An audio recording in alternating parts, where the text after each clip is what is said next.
Ukraine is building 25,000 combat robots. And honestly, this feels like one of those moments we're looking back in 10 years and say, yep, that's when everything changed. These aren't flying drones, these are ground robots. AI robotic systems designed to enter areas so dangerous that soldiers call them the kill zone. And here's the crazy part, they're already being used at massive scale.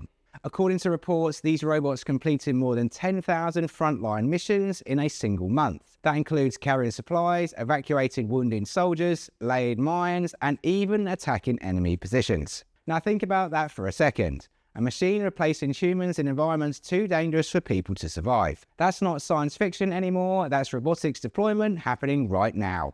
And this matters far beyond warfare, because the same AI automation technology is rapidly moving into factories, warehouses, logistics, security, food manufacturing, and industrial robotics. The technology being developed under extreme pressure today often becomes commercial technology tomorrow. Just look at GPS, the internet, and drones. And now potentially autonomous robots. In 5 to 10 years, we could see robots handling huge numbers of dangerous, repetitive, and physically demanding jobs across multiple industries. Not replacing every human, but changing how humans work forever. This is why keeping up with robot news and robotic trends matter now more than ever.